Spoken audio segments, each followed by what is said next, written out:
Maureen and Sue, welcome to the Way of Champions podcast. Jerry and I are honored to have you on and honored to talk about your journey in sport and also your great book, Playing the Long Game, which when I first read the title, I was like, oh, yes, this is something we have to talk about on the podcast. So thanks for coming on. It's our Thanks pleasure to for be having here. us. Yeah, awesome. Let's just for our listeners, if we can start, and Maureen will just start with you, just a little 30,000 foot overview of what you do, and then Sue, and then maybe Sue, you can kind of conclude with how you two decided to collaborate on this book. Great, great. So, my entree into this space is a little unusual. As a profession, I work as an executive coach and leadership development specialist. So, I work with leaders across industries on helping them understand the impact they have, how they can interact with their teams, how they can build relationships to deliver results. And a lot of the work I do with leaders translated very well into the work that we've done with parents of athletes. And I'll let Sue share how we started to work together and come to this. But a lot of the strategies we talk about in the book, in terms of having conversations, deep listening, those sorts of things, are absolutely essential in a leader's toolkit. And so we found that there was some nice synergy in the space of parents working with athletes. So I'll turn it over to you, Sue, and then you can share how we started to collaborate. Thanks, Maureen. All right, thank you. So I am a clinical psychologist trained traditionally. My first expertise 30 years ago was in substance abuse and addictions. Um, and about 20 years ago, out of the blue, I got a call from the behavioral health people at the National Hockey League and the Professional Soccer League to start working with their athletes. I eventually found out how they located me, but in terms of my specialties, it was sort of an accidental meeting, which turned out to be a great opportunity. And for the next, 20 years, I expanded into being a preferred provider for the NFL, the PGA, the USOPC. So I see a wide variety of athletes, and that's really fun, mostly for mental health issues. Mm. 10 years ago, the head coach of the men's soccer team at the University of Denver, Jamie Franks, reached out to see if I would work with his athletes around resilience. And that felt within my abilities. But one thing led to another, and I ended up being engaged with the team for 3 years pretty intensely. He was a young coach trying to put together a high performance setting, and um, we kind of learned together and put together something that certainly I feel proud of. And he's gone on to really develop incredibly. Last year, we were in the Final Four, and I'm still involved to some extent, but it was part of that work. Jamie asked me to put together some programming for the parents to help the parents support their athletes at the highest level of performance and well-being, but also to help support the values and the culture that he was trying to build. And that's where I started thinking about Maureen. I was really thinking this is a group of parents who have been doing something a certain way for a long time and feel really like they've got it dialed in. Their kid made it where they wanted them to be. And change was not going to be easy. I mean, change is hard on a good day, but it's really hard when we're talking about something so precious like your children. Yeah. It involves so much, emotion regulation and tolerance of anxiety. And so I thought, well, if the book has to be evidence-based, something that I can really convince them has some meat behind it to think about how this will be better for their kids than maybe what they've been used to. Um, I wanted it to be really relatable and to make it obvious that these were skills that were going to help their kids forever. And that was part of where I thought about Maureen, because I thought everybody's got a job. They know what it takes to survive in the workplace. And, who better to kind of bring in the skills for leadership and, managing up and all of the kinds of things that make somebody successful out in the real world than somebody who's in that business. And Maureen didn't mention it, but she's also a coach. She is somebody who coaches professional ballerinas. And she also has a college athlete, as do I. So we were really in it and kind of knew what it felt like to go through these stages. The reason we ended up really writing the book was because when we started trying to put the programming together, it didn't seem like we just couldn't find much out there for this level of parenting. Mhm. And we also couldn't find much research out there, let alone materials for parents. Um, and when we did finally put together our programming, it was about 5 hours worth of programming, which is a lot to ask of parents. So we thought this book was a really much more efficient way to communicate a lot of important information. And now when we give talks, we keep them about an hour, 30 minutes to an hour, with a lot of time for Q&A based on having read the book. And one thing that I didn't think as much about at the time is just this transition when you have an athlete going to college, and I'm sure we'll talk more about it later, is filled with so much anxiety for both the athlete and the parent.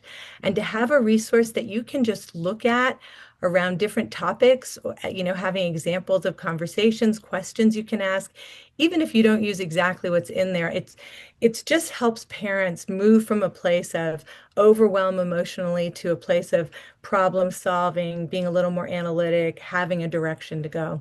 Yeah. So that's a long answer to your question. No, it's a great answer though, because when we were first introduced and you sent me your book and we just had a conversation a month or two ago.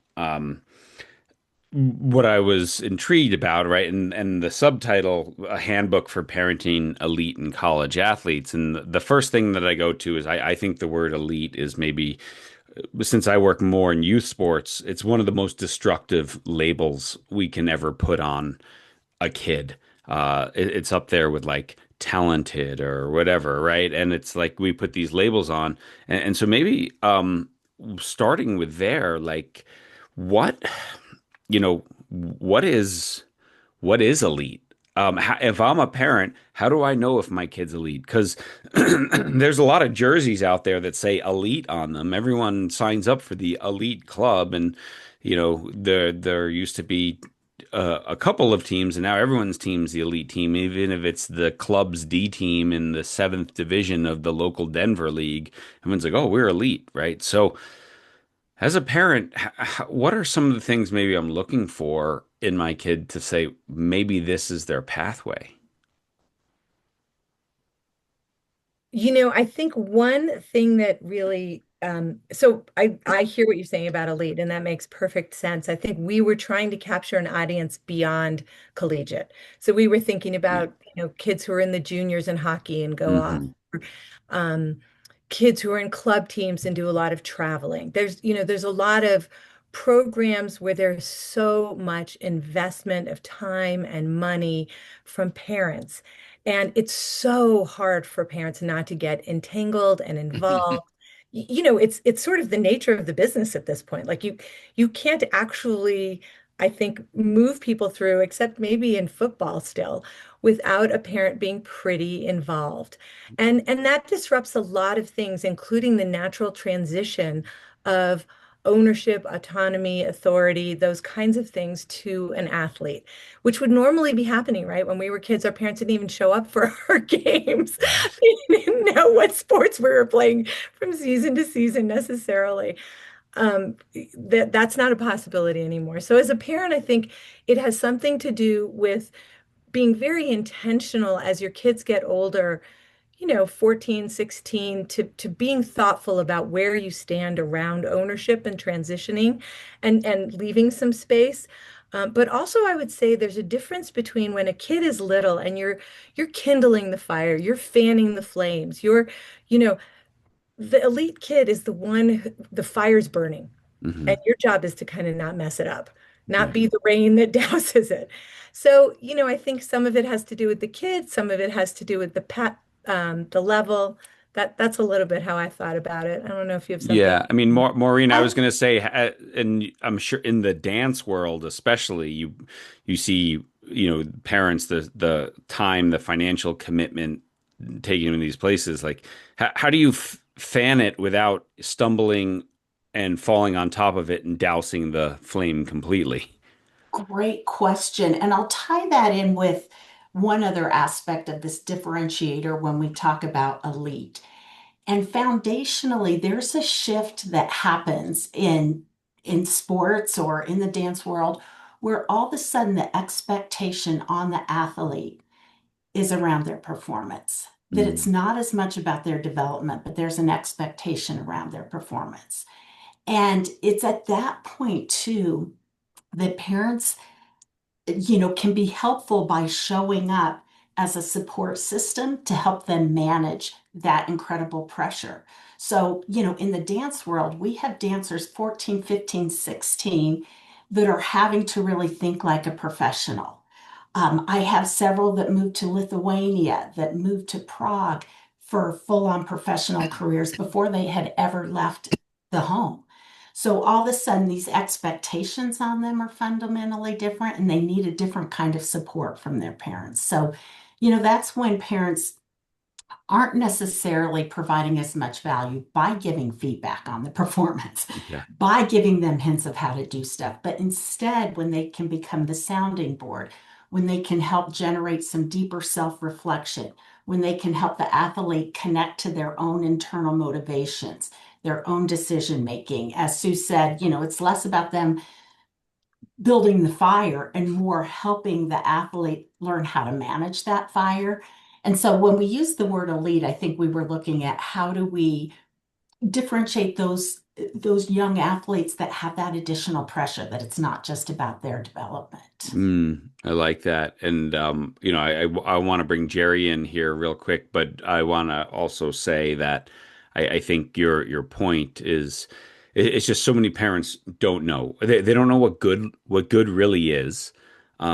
They think and I think as a parent and all of us are parents here, we sometimes look at our children for their potential and not where they are right now. So we say, oh, you look at your genetics, look how fast you are, strong you are, you could be this.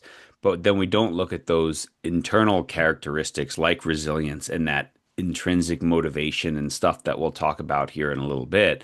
We just look at what we see, call that ability, and say, oh, well, then you're elite. But yeah, that's not really the differentiator of who makes that jump. But Jerry, I wanted to bring you in because we were talking before Sue and Maureen came on just about probably this shift and the use of where you and I have both come across parents who instead of saying, my son or my daughter, we use the term we.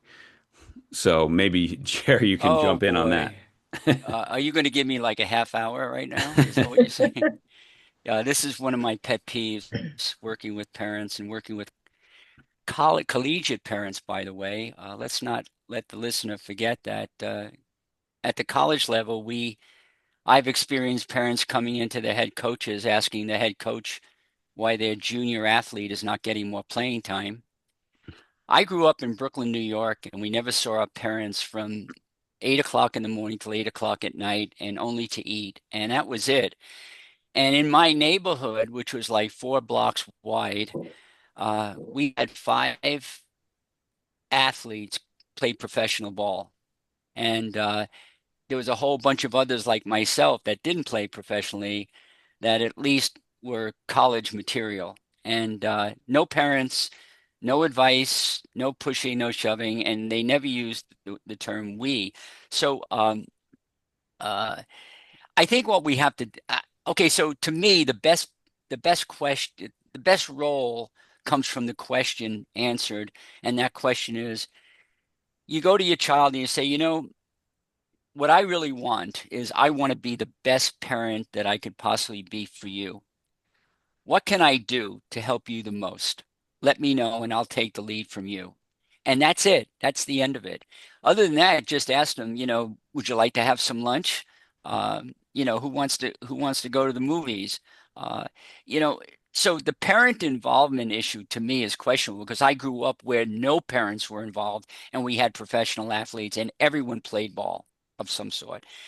So I think looking at these college athletes, when I'm working with a school like the University of North Carolina, for instance, we developed a letter, and that letter went to the parents. for every recruit. And that letter started off by saying, "We're so happy to have your daughter play with us, and while we honor and we want to be elite and as good as we can be, the most important thing to us is to make sure your child grows mentally, not only physically, but mentally, emotionally, and spiritually. And these are the things we're going to do. And this is what the game of lacrosse, for example, is all about." So the parents are right on board and they know right from the get-go that their children are coming into an environment that's going to develop the full human being. So the purpose of this gets away from just what sports is, but sports becomes a vehicle by which we can grow and become better people.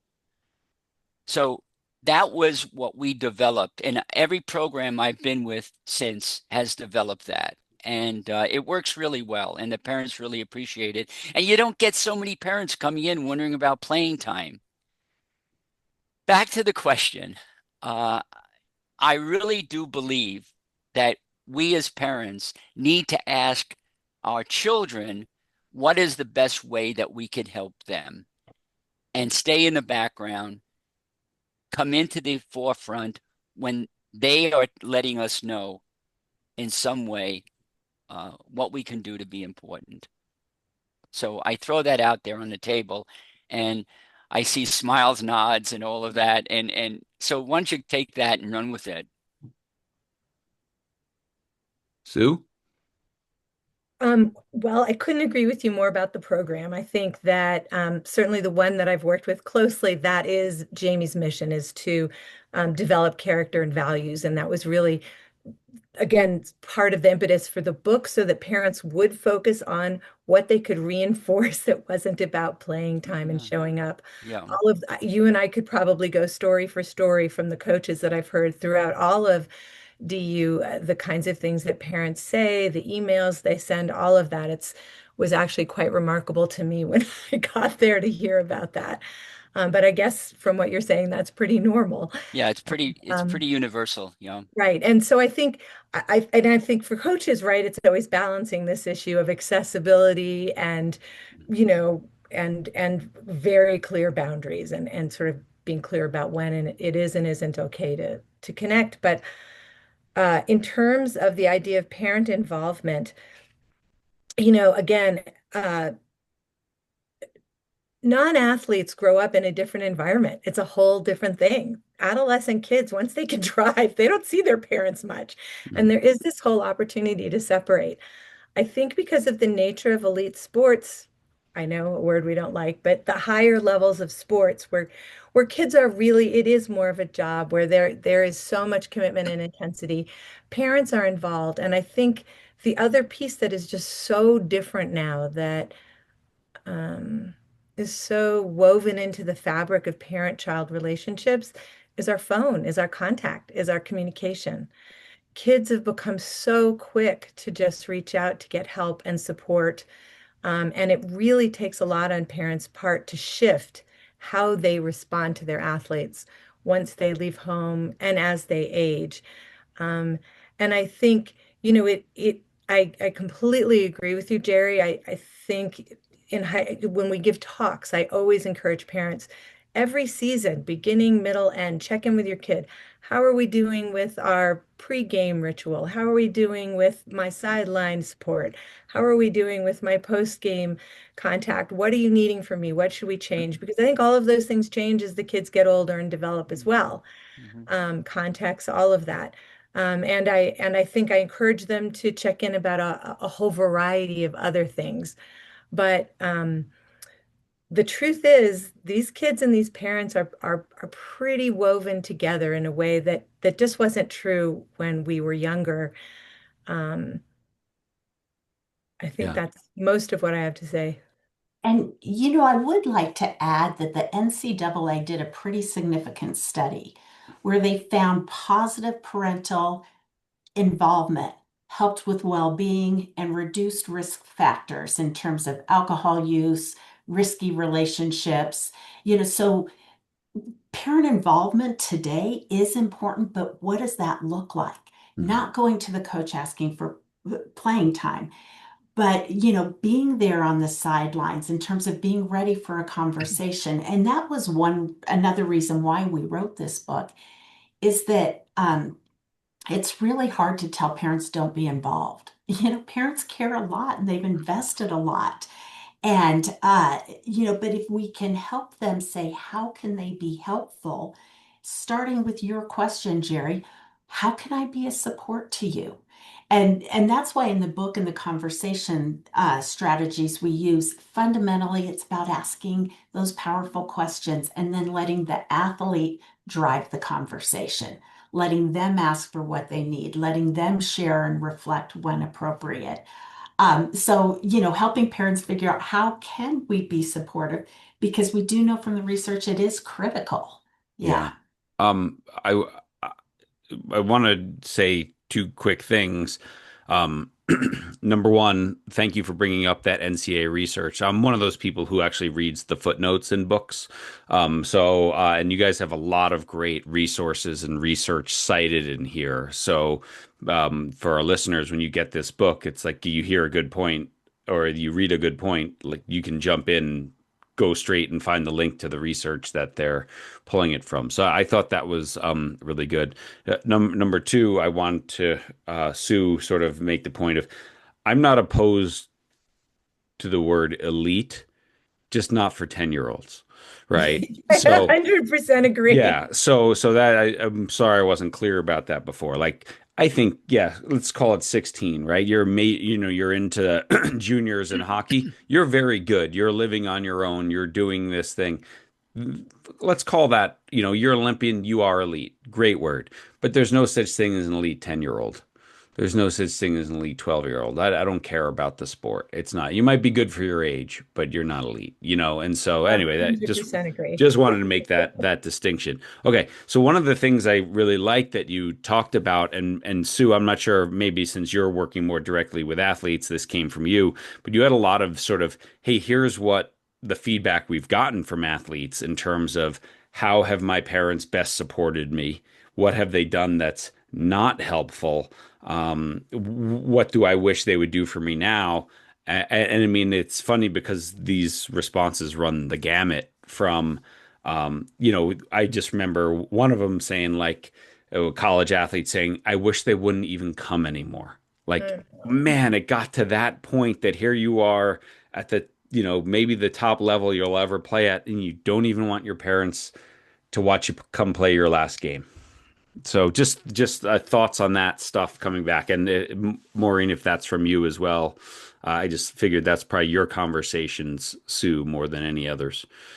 Well, actually, I'll let Maureen comment, but it comes from interviews that we do with teams that we work with. Yeah, So yeah, there's women's softball, there's men's soccer, there's women's gymnastics. We have a range of every time we work with a team, that's a survey that we give. So those actually are straight out of the mouths of athletes. yeah.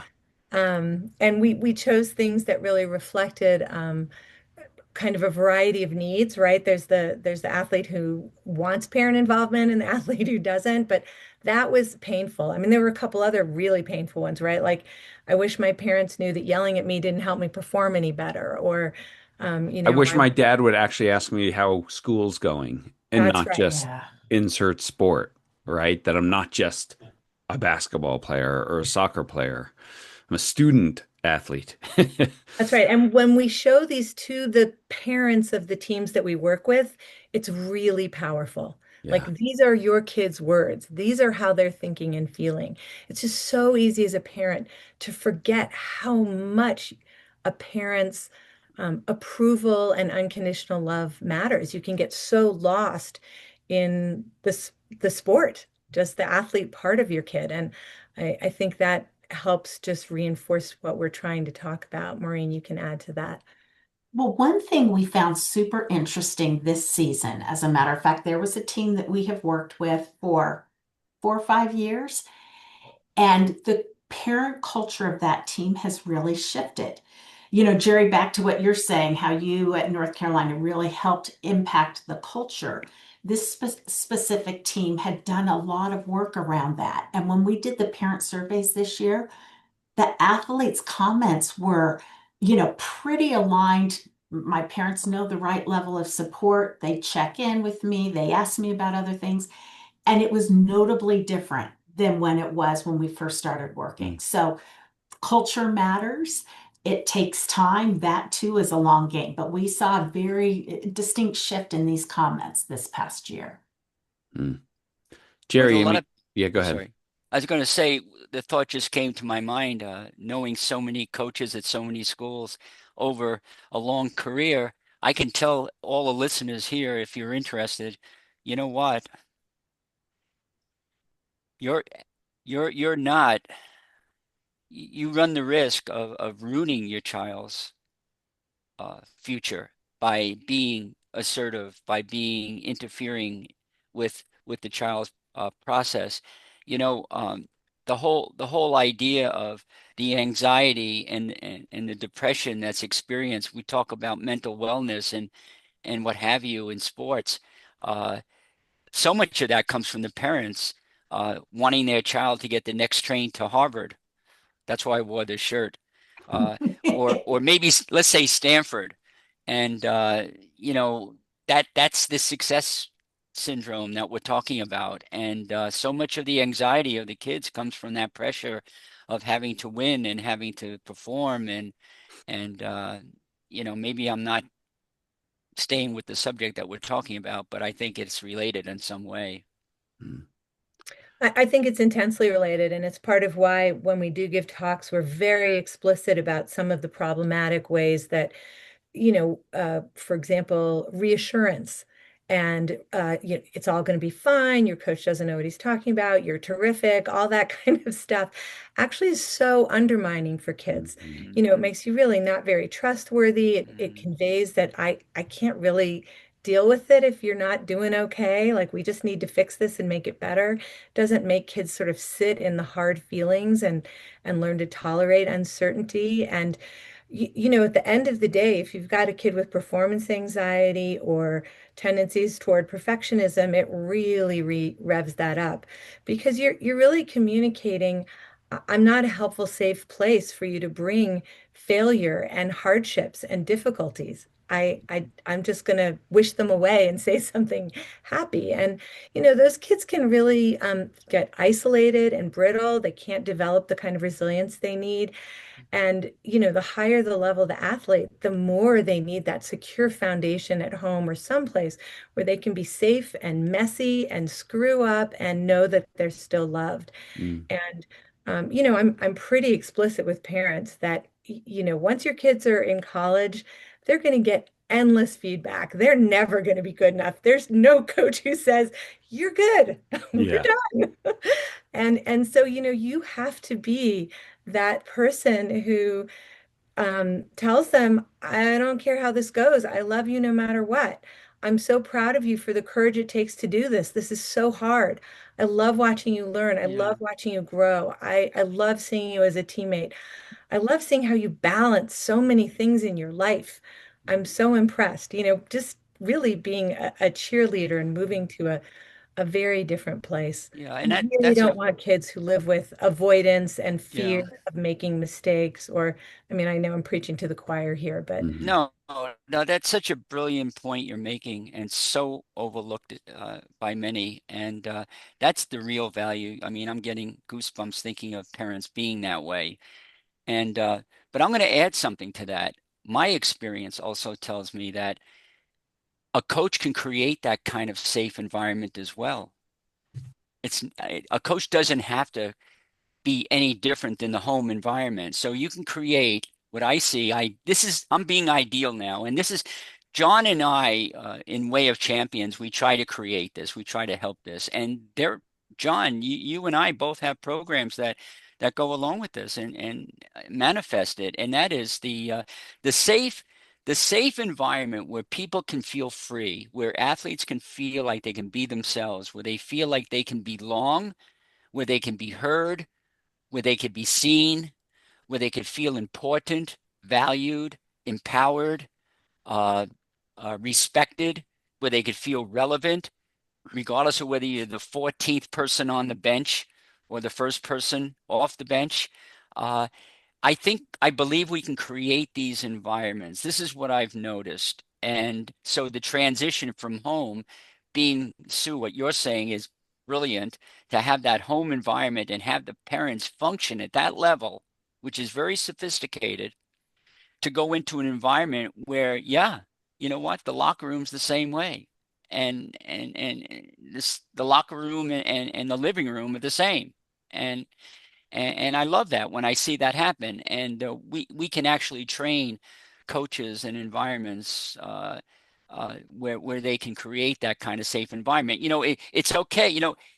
We don't want to fail, but my greatest question that I could ask a team after they failed is, so why are you a better team today because of that failure on Saturday? And to let them see the value of the failure, the setback, let them struggle. And for parents to let their kids struggle, not always jump in and save them. And I think that word struggle is important. And I'm curious what you think about that idea of continuation from the home into the sports arena being the same. I have to I, say, go ahead, Maureen. oh, I was going to say, my heart goes out to coaches right now because I think a lot of coaches would like to create that. And I think it's getting harder and harder, especially at the collegiate level where athletes can transfer, they're making Yeah. money.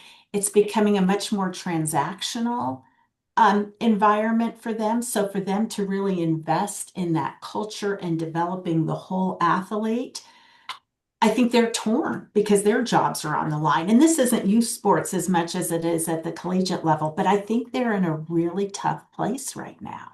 Hmm. Or Yeah. maybe the kids are leaving because they don't have that safe environment. And maybe the reason why they're going to the other school is because they heard, oh, over there, the coaches really care about you. I don't know. It varies from place to place, but go back to Carolina again. We had Jenny Levy, the head coach of women's lacrosse, on the other day, and we talked about this environment with her. And it's something that she and I worked on early on, and created, and it's still going strongly. And she believes that a lot of kids don't leave Carolina, not because they're winning because of the environment. It's a byproduct of the environment. And they're staying because they feel safe. They feel like they're heard. They feel like they matter, that they count, that they belong. And so her her changeover, kids leaving that program, it's very, very rare. The only situation she mentioned, I believe, John, was somebody was really good, but they're so packed with good players that uh, she felt she had a better chance of using her skills at another school and could help another school raise their level. So that was kind of a worthy reason for leaving. Yeah. Jerry, I completely agree with you. And actually, it's really, we are for sure speaking the same language. I think it's really what we tried to Yeah. set up at DU, and they have almost no transfers. The main transfers are exactly what you're saying, which is, at the D1 level, I'm not going to play, so I might go to a D3 school, a D2 school. Right. I Right. want to play, that matters. And, one of the things that makes an environment safe is having those transparent, direct conversations with kids about what their contribution is going to look like. And sometimes you know that after 1 year, and sometimes you know that Yeah. after 3 years.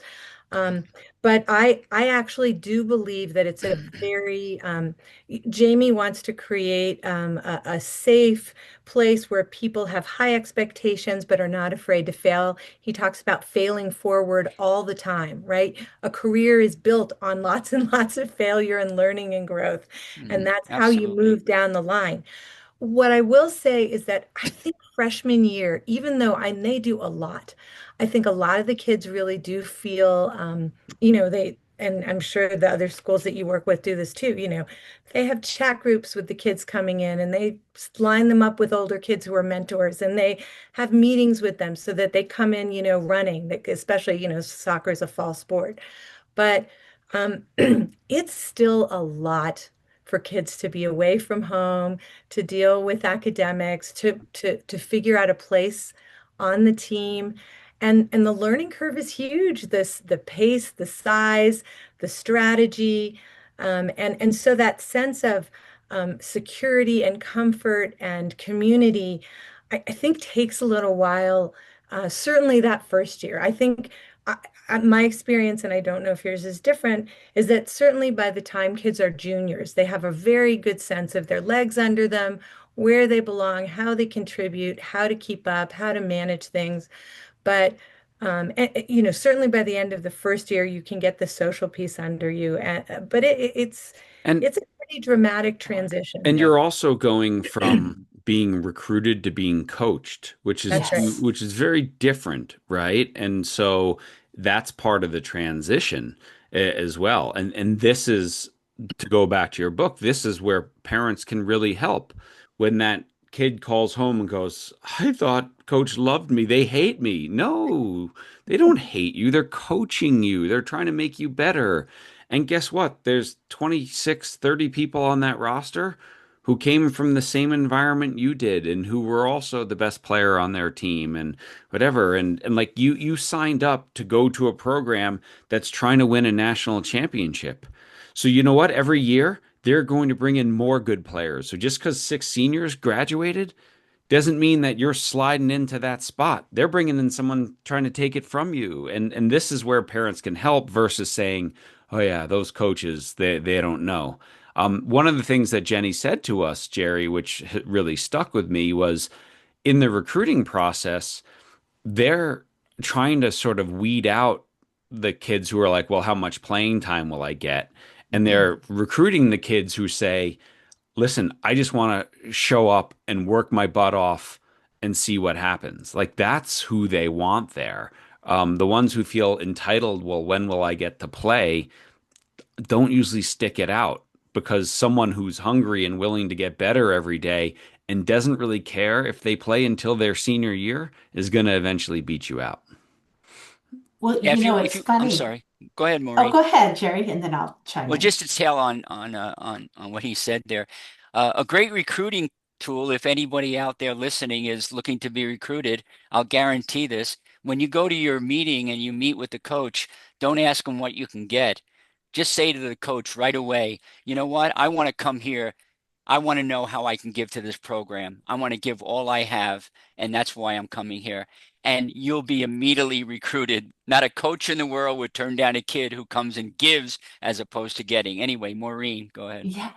Well, to that point of transitioning from being recruited to being coached, it's tough because some of these, athletes have been the best always, Mhm. and then they get in an environment and they're not the best. And if parents can help them develop a healthy relationship to feedback, to being coached, to understand what does it mean to be coachable, those are things that parents can really support an Mhm. athlete in. Good And, point. on the recruiting side, one of the first exercises Sue and I did with the team was develop questions that coaches could ask in recruiting meetings. Like, tell me about a time when you didn't get to play. What was that like? Mhm. Tell me when you had an injury. How did you come back from it? What was it like? What kind of contributions do you give to the team outside of playing? And those questions really helped the coaches start to see, okay, what is the type of person we're trying to get here? Not just the high performer, but what type of person do we want to get here and build our culture on? Yeah. And I and love related that to that, we had a idea. similar set of questions for the parents because, understanding the parent culture is as important as understanding what the kid is coming in with. Sorry, that's Love some. it. Absolutely. Yeah. Yeah, no, it's all tied in here. So what's an example? Like, I love the idea, Maureen, that you brought up, as I knock off my headset. Uh, the idea of a parent can actually help the child know what coaching is. This is what it means to be coached. This is what you're going to experience. What are some of those things that a parent can tell their child? Well, a lot of those we kind of set up in these pillars in the book. So, Yeah. helping the child say, who do you need to be as a person when you're showing up? How can you be curious? How in each session you start to ask, what can I learn in this situation? How can you be resourceful and ask a coach for feedback or ask a coach for clarification? If the coach is saying, I need you to work harder, how do you have that conversation and say, Coach, what does that look like? Can we talk about what that really looks like? Because I want to be doing this. I'm not sure I'm hitting the mark. So helping the athlete learn how to take initiative, to be resourceful, to be in that mindset of what can I learn, to take ownership of what's within their control. Those are all real powerful conversations that a parent can have without telling the kid what to do, but instead listening, asking questions, helping that athlete learn the power of self-reflection. All those things can really help them show up more coachable. You have some wonderful, and I want to get into a couple of these pillars, but what I loved in the intro, you laid out, let's just call it strategies for conversations, right? And I loved these sort of ideas that a parent can keep in mind when they approach a conversation. So, what am I listening for when I ask questions? What am I listening for them? What am I asking? Um, what do I like, what to acknowledge, right? So acknowledging active listening, right? What to spotlight. Hey, what's good about this? Like Jerry said before.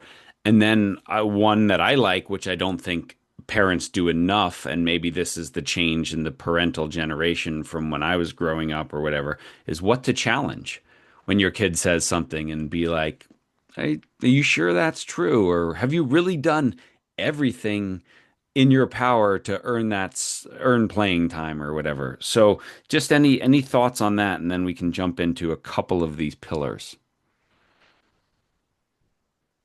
Oh, go ahead. So you've No, you got, start. so these are the foundational conversation strategies that we've used with parents, but that also leaders use Leaders, in the yeah, yeah, workplace, right? yeah. They're strong conversation skills to help pass the ownership and help solicit reflection and deeper level problem solving. And I'm a firm believer that we need language to be able to articulate and express things. And sometimes I feel like the biggest problem we have is we don't know how to put words to things. And so creating space in our conversation for us to think and then have language to put forth our ideas or to articulate can be a game changer. And that's why, we like to use those questions. Let's say an athlete needs to talk to their coach about playing time, not the parent, but the coach. If the parent can say, what would you like the coach to know from your perspective?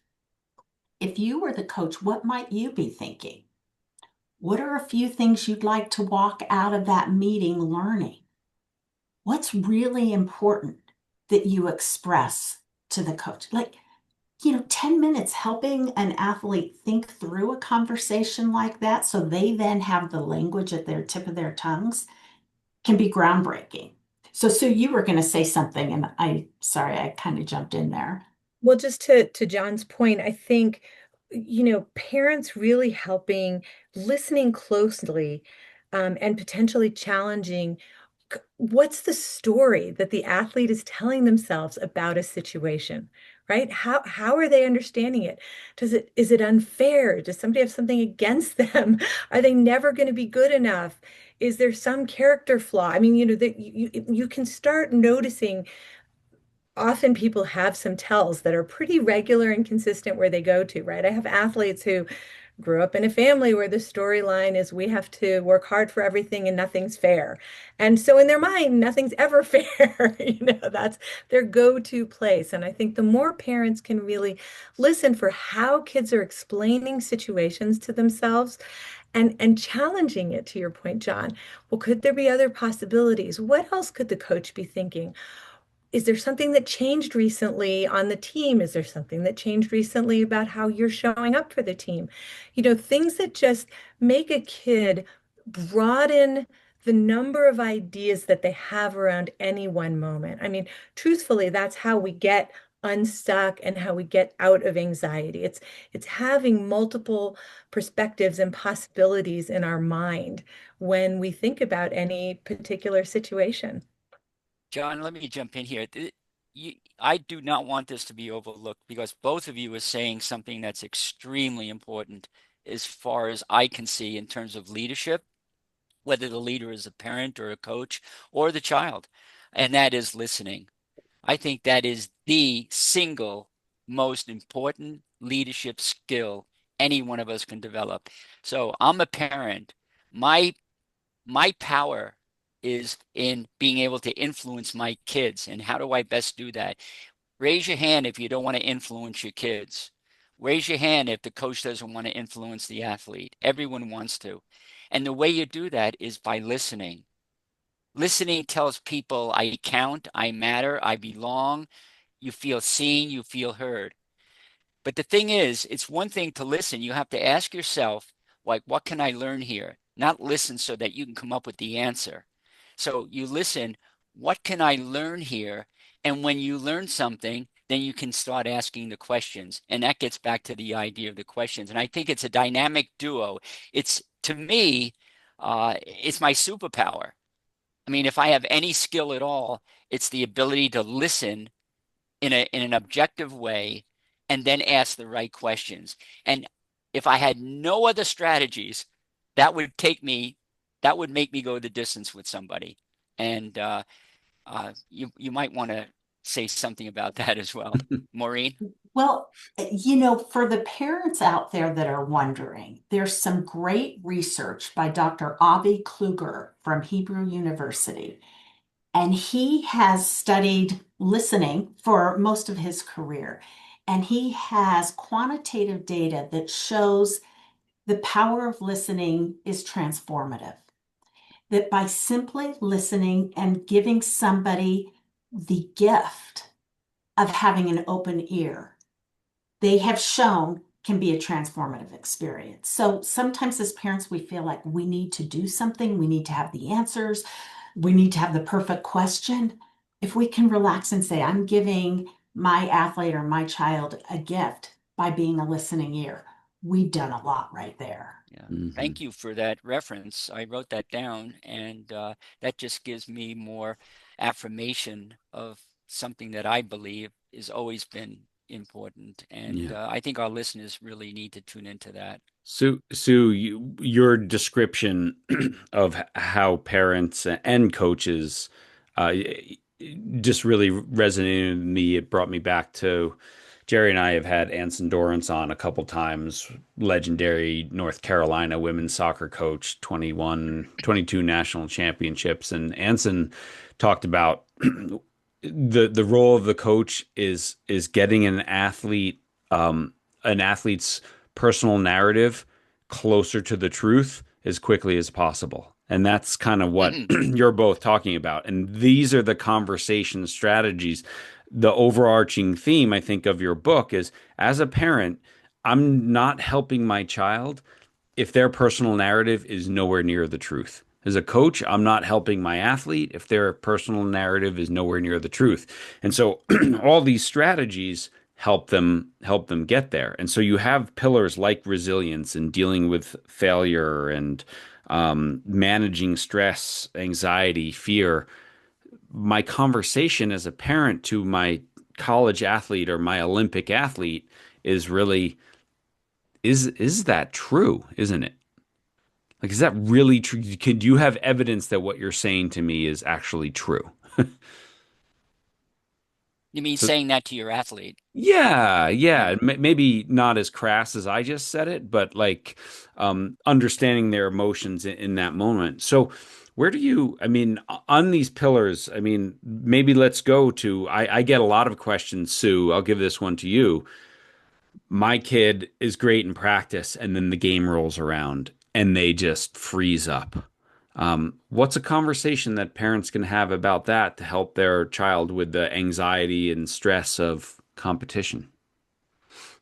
That's really a great question, and I think it's a complicated answer to the extent that I think there are lots of ways to help a kid with performance anxiety. The role that parents probably play has something to do with sorting out what piece they might play in that performance anxiety. Love it. So it's really asking questions about We you go know, again. are there things that Dad and I are doing that might make this harder for you? Are there ways that we could support you that would help you feel less worried about this? Making failure a normal part of life, right? How did you fail today? I'd love to know, sort of like Hmm. trying to Hmm. find ways with the conversations with your athlete um, to take the pressure off their worry about being disappointing, being judged, being because a lot of performance anxiety is about, fear of disappointment, fear of judgment. And there's no one who matters more than your parents. Um, so I would say that it's parents really taking the lead in just seeing what part of that they can um, do something different around, and just getting so clear, like I said earlier, about how we're unconditionally supportive of you. Our love is about you as a human. It's not about you as an athlete, a performer, the outcomes, any of that, in Mm. whatever way your Now, family does that. Maureen, do you have anything how do you see the role of self-disclosure when it comes to failure? for It, parents? for parents Oh, or I think it's coaches. enormously. Oh, I think both. I think both parents and Hmm. um, coaches. I look always for opportunities to talk with Hmm. my kids about how I screwed something up. And in fact, when I screw something up with them, I circle back, right? In my business, we call that tear and repair. I messed up a conversation with you and I own it, and I'm modeling all kinds of very useful leadership skills, but also making us closer, right? Yeah, When I'm honest with you, when I have that humility, when I have the courage yeah, to say that, I'm making I'm modeling a lot of important skills, and I'm being vulnerable, and hopefully we can come to a much better place where we're closer. And I think that's the truth with coaches as well. and, We all need to be human, and I think the best coaches are able to, take ownership over mistakes they've made, be honest about mistakes they've made, talk about their failures and how they've failed forward to get to where they are. yeah, yeah. Yeah. Just One Maureen? piece go that ahead, is Maureen. powerful. Oh, I was just going to say one piece within that that is powerful too as a parent. If you can share, yeah, these are failures I've had. And this is what I did differently when I went back and tried again, so that they can start to think of failure as something that can be deconstructed and then the new process reconstructed in a different way is really powerful rather than you just have to get back on that horse and ride it. Well, if they don't have any learning of what that looks like to ride differently, it's scary. Yeah, So just I try think as harder is parents, not the best advice. Like, yeah, right, yeah. right. And so when we're disclosing our own failure, and it could be, at work, I really screwed this up. And when I thought about it, I should have had a conversation with this person before we went into the meeting. So next time I'm going to be aware of that. Hmm. Something we get to model how we're thinking about failure, deconstructing it and reframing it. Yeah.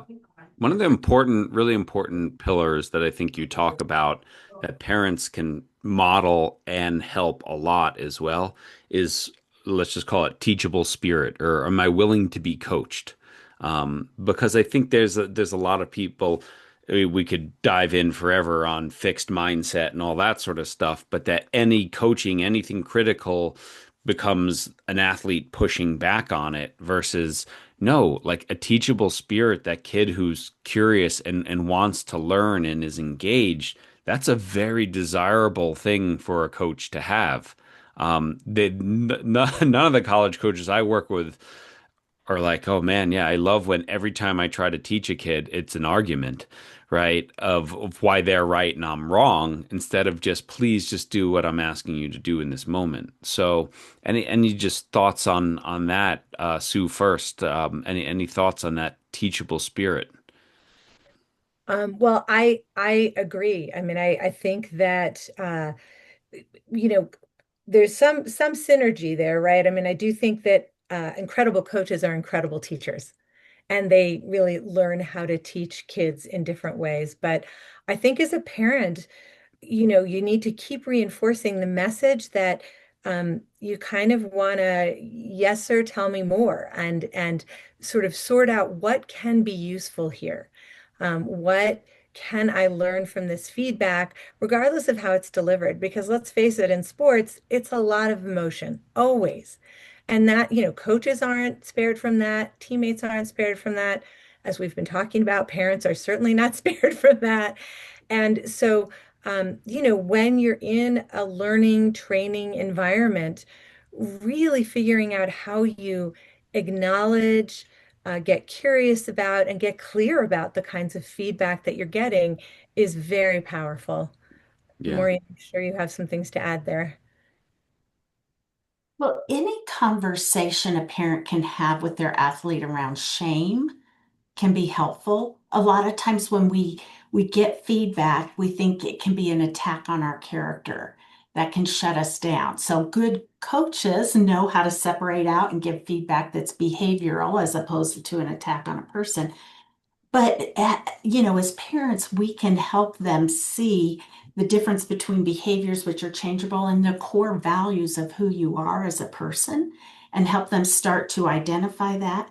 But I remember early in my professional dance career, and we had a guest choreographer come in. They were setting a piece on us. And she would get there with her microphone and, "Rah, rah, rah, you're not doing this and you're not doing this." And I remember I kept wanting to jump up and defend why I had made a choice. It was a bad choice, but it was like, well, I came out of here at this count because of da da da. And she looked at me and she said, "I don't care what you did, fix it." Hmm. And then it was such a powerful learning moment, a little shameful for me, Yeah. but such a powerful learning moment. But to help our athletes know, hey, coaches are trying to correct things, but it's not about you as a human being. Yeah. Yeah. Love it. All right. We're almost out of time here. And so I wanted to give each of you sort of a moment to give your last favorite piece of advice, maybe the FAQ you get most at your talks, but something that parents can do aside from, of course, getting in the book again, playing the long game, a handbook for parenting elite and college athletes. Last little point that you'd like to leave our listeners with, and then sharing, your website and where people can get the book and everything like that. Let's go. Maureen first, and then Sue. Gosh, that's tough. And I You were don't have hoping I was going to say something Maureen second. I was. top, but I can jump in. I would say my last note here was invest in the relationship. Let go of the performance, invest in the relationship. And I'll tie that back to leadership. When I work with leaders, I always say leadership is about delivering results through relationships. And if we focus too much on results at the expense of relationships, it's a problem. And Wow. as a parent, the number one superpower we have is having that strong relationship that will take them through their life. So that would be my last words, Why invest in the why was that relationship. saved for last? I mean, that to me is first. It's Yeah. a brilliant idea. Jenny, John, you remember what she said? Her whole culture is built on relationships. No relationships, no culture. And to me, Steve Kerr once said the most important game he ever won in his first championship season was the relationship game. Mm. So really, yeah, you just knocked my socks off with that one. And lovely to say that because I think everything that we're saying, and I'm taking all these notes here, that's why my head's down a lot. If I look at all the notes, I put them together, I think it comes under the umbrella of relationships, communication, listening, asking questions. It's all about relationships. So thank you for what a you stepped up and hit a home run with that one. Now, Sue, I didn't say that to put you on the spot. Like now you've got to top that one, but I know you can. Honestly, I'm not sure I can. I think one thing I really do believe at the end of the day, I mean, think about what I do as a job. My job is having relationships with people, and they're transformative relationships, right? And a lot of that is about love. And I think, one of the things that I love about the team that I worked with is that the coach and I agree, you have to love these kids. You have to see the best in them. You have to assume the best in them. And I think from parents, they need to know what their role is and how to love their child and communicate that so clearly. When the kids are at home and developing, you have so many jobs in terms of helping them self-regulate and helping them learn values and all kinds of things. But once they leave home, I'm with everybody on this podcast. It's about how you love your child in a way that is so clear and convincing that they know they have a strong foundation at home. And that is really why we wrote the book. I mean, we want parents to have the long game, not just in terms of how the kids can function at the highest level in the world, but how they can have the most secure relationships and feel a sense of community and anchoring no matter where they are and what they do and how far they go, just whatever that is. So relationships and love, does that sound familiar, John? Right? I mean, you guys And just made Jerry's day. I I mean, mean, I'm if I'm I like wrote a book called Lead with Love, that was one of my latest books coming out. But really that what you just said with the love, and I'll throw in relationships there, it comes back to creating that safe environment, that supportive environment. It's not like to me, yeah, you love them, you hug them and you kiss them, but it's not really like touchy-feely kind of thing, kumbaya and all of that. It's those moments where people can feel heard and listened to, isn't it? And it's also that environment that you're creating. And this book does a great job, I believe, in pulling together all of these concepts and the umbrella over all of it. You're summing it up. It's almost like we couldn't plan it better. It's like relationships and love all together as umbrellas, and everything else you talk about in the book comes right under those umbrellas. That's my interpretation of it. I don't know if it's right or wrong, but that's the way I feel about it. And I'm going to stick with it. um, thank you both. How can people connect with you and how can people get the book? Well, they can get the book on Amazon.com Mm, and or through our website, which is thecoachathleteparentproject.com. And you Wow. can reach us there or individually through our LinkedIn's or the emails that awesome. And we'll put all those links in the show notes and everything. The So, coach parent. Coach Athlete. Athlete Parent Project, the CAT project. yeah, the Cat Project. Awesome. This is great. And I'll just give my last shout out to the book of what I love is so many parents say, how do I talk to my son or talk to my daughter about this? And your every chapter on every topic, you have sample questions, a sample conversation, things like that. So it's really, really actionable. Someone grabs this book and like, okay, yeah, and like there's a roadmap for a difficult conversation. So listen, Maureen, Sue, thank you so much for being on The Way of Champions. We truly, truly appreciate your time today. Thank you Thank you for so Thank having me. much. It you. was a pleasure. This was Yeah. fun. Well, Jerry, that was a really great conversation. I truly I enjoyed the book and the practicality of the book, Yeah. the practical questions and things we could do. But then that conversation was wonderful because they both bring their unique experiences in sport and in work Yeah. to this Yeah. great collaboration. Which you wouldn't get from the title. And Yeah. so listening to this podcast, you see that it's really a rich combination of two professionals coming into the arena and sharing their experiences. Uh, what I really loved was, I mean, I'm not looking for validation anymore. I think that I've done enough in this world to validate what I'm doing is the right thing. But uh, boy, they were really affirming a lot of the work that we do. And it's really nice to see. And then they ended up with relationships and love. I mean, you were right. It just knocked my socks off when they were saying that. You Yeah. couldn't have planned it any better. But it's true. I was reading a statement after the Dodgers won their third, was it their third championship in 5 years? Something They like won that. in Yeah. 2020, 24, and 25. Yeah. And Doc Roberts, the manager, head coach, whatever, made the statement in the locker room that I love you guys. And that's what made this engine run.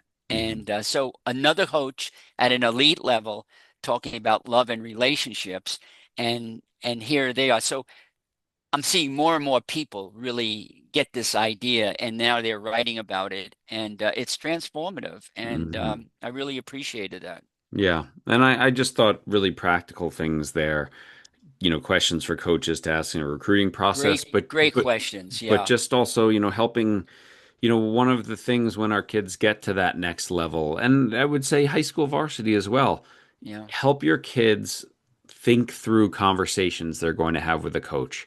Help them frame questions. Tell them to write them down, brilliant. so it's not emotional. I mean, these are all the like great role for parent where you're not taking ownership, but you're using your experience, your failures, your Right, setbacks right. to help your kids navigate theirs. To That's your help role.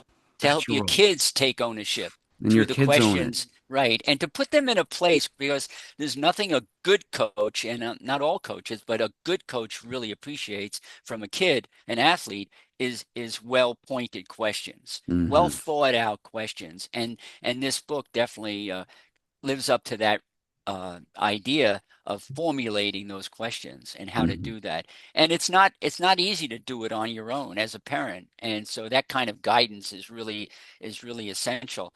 The other thing I wanted to say, John, and maybe this isn't meaningful, but a handbook, the title itself does not does not at all indicate the value of this book, of how much is really in this book. You know what I'm Hmm. saying? Well, I think And the idea of playing the long game for them is the long game is you want a healthy child and a healthy relationship with your children. That's the long game. yeah, So, how do you yeah. ensure that that happens Hmm. throughout this process? Yeah, yeah, yeah. Yeah. But I'm just saying there's so much more in the book than the title Yeah, yeah, yeah, yeah. No, it's communicates. Yeah, it's really good stuff for sure. yeah, Well, listen, yeah. everyone, thank you for listening again this week. Thank you for everyone who leaves reviews and shares this podcast. And hopefully, you've been following us on Instagram at CTG Project HQ. We've been posting a lot of these clips on Facebook as well. Um, so share those, engage with those as well. We're trying to get this information out there as much as possible. YouTube, wherever it is that you're listening, please share it with someone. That's how we get this message out there. And there's certainly a lot of parents out there who um, could use strategies in playing the long game, could use some of these questions, could listen to this podcast. So thanks to our friends at Sprocket Sports. Thanks to our Patreon supporters and podcast champions. And thank you, Jerry, for joining me today. Your influence Oh, today was not neutral, my friend. no, and I love the fact that my influence is not neutral, and I'll keep trying to be that way if I can. Awesome, everyone. Well, go out there, use your influence for good. We'll see you again next week, everyone.